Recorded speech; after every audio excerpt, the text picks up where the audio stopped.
Let me answer to the question number 1. In this situation, the difficulty the teacher is suffering is that the number of students in her class is too big, and therefore students have some problem that some students are left behind during her class, and second, the other students doesn't have meaningful learning experience. To deal with this problem, I want to suggest 3 practical solutions. For student A, I would use AI Courseware to check students' level from the beginning. After checking the students' level, I would design my class again, and based on the student's level, I will give some formative tests and positive and specific feedback. And for student B, the student B said group activity is too fast and it's superficial, so I will simplify the group task and make it related to the student's experience. And lastly, third, for both, I will let my students write reflection journal. So after the class, students can write down what was the meaningful for them and what was the hard thing. So I will reflect their feedback to my class. That's the answer for the question number 1. 구상형 2번 답변 드리겠습니다. 두 교사의 성찰 일지에서 공통적으로 경험하고 있는 학생의 특성에 대해서 말씀드리겠습니다. 우선 교사 A와 B 교사의 성찰 일지에서 나타난 학생의 공통적인 특성은 학생들이 다양하다는 점입니다. 그래서 학습 속도와 학습 격차가 매우 다르고, 그래서 교사가 이 학생들에게 맞춤형 교육을 제공하기가 어렵다는 점이 공통점입니다. 저는 교사 A를 선택하고 이 교사의 입장에서 어떤 역량이 필요한지 제시하겠습니다. 이 교사의 입장에서는 학생들의 다양한 배경을 고려하여 학습 설계를 할 수 있는 학습 설계 역량이 필요합니다. 이 역량을 기르기 위해서 필요한 점 2가지를 말씀드리겠습니다. 우선 첫 번째는 학생들의 다양한 강점과 적성을 반영하여 진로를 설계할 수 있도록 학생들의 진로를 찾아줄 수 있는 진로 관련된 연수를 듣도록 하겠습니다. 또 2번째는 저의 수업을 동료 교사들에게 공개하여서 수업 전문성을 기르도록 하겠습니다.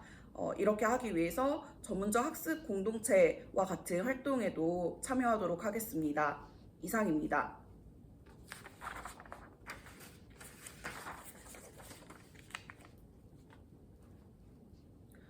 구상형 3번 답변 드리겠습니다. 이 상황에서 학생을 지도해야 하는 이유를 말씀드리겠습니다. 학생이 학원 과제를 하기 위해서 학교 과제를 하고 있지 않는 상황입니다. 이 상황에서 저는 학생을 지도해야 하는 이유는 다음과 같다고 생각합니다.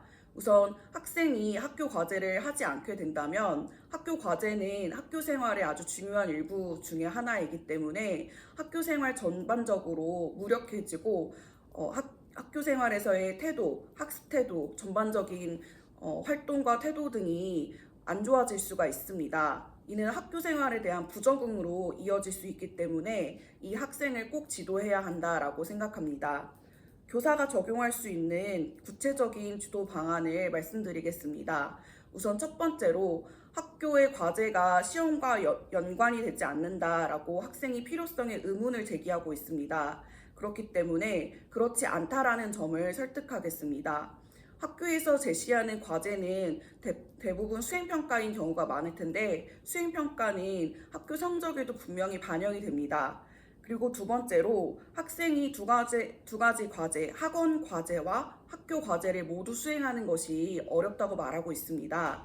때문에 저는 둘 중에 우선순위를 정하여서 자신에게 필요한 것을 먼저 꼭 할 수 있도록 하고 그 우선순위에는 학교 과제가 들어간다라는 점을 말해주도록 하겠습니다. 또 아울러서 학생이 시간 관리를 할 수 있도록 시간 관리 방법을 같이 안내하도록 하겠습니다. 이상입니다.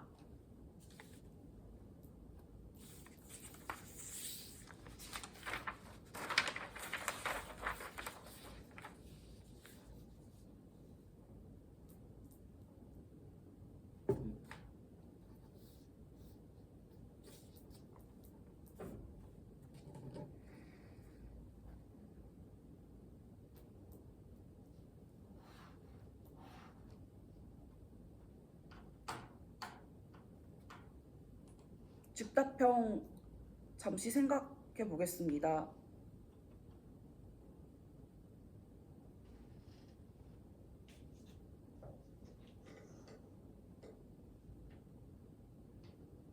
즉답형 답변 드리겠습니다. 이 제시문의 상황에서 A 교사는 B 교사의 수업 자료를 공유해달라고 부탁하고 있습니다. 저는 이 A 교사와 B 교사 중 A 교사를 선택하겠습니다. 우선 A 교사가 자신의 시간을 내어서 수업 자료를 직접 준비하지 않으면서 B 교사에게 이 자료를 공유를 부탁하는 것은 양해를 구해야 하는 상황이기는 합니다. 하지만 학생들의 교육의 질을 생각한다면 이 B 교사에게 이번에는 양해를 구하고 수업 자료를 공유를 받아서 수업을 하는 것이 더 나은 선택이 될 수 있다고 생각합니다. 제가 이번 문제 답변 드리겠습니다. 제가 옆에서 이 대화를 듣고 있는 교사라고 가정한다면 저는 B 교사에게 이렇게 말씀드리겠습니다.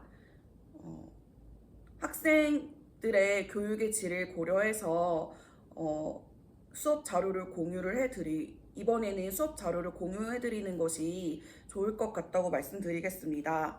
다만 A 교사가 지금 수업 자료를 제작하는데 어려움을 가지고 있을 수 있습니다. 따라서 다음번에는 수업 자료 제작 방법을 같이 공유하고 또 A 교사가 다음에 수업 자료를 제작한다면 같이 공유 폴더를 만들어서 공유하는 방식으로 서로 같이 수업 자료를 공유할 수도 있을 것입니다. 이렇게 한다면 수업 자료 제작의 부담은 줄이면서 학생들의 교육의 질은 높이고 또 수업 자료 준비의 효율성도 높일 수 있다고 생각합니다. 이상입니다.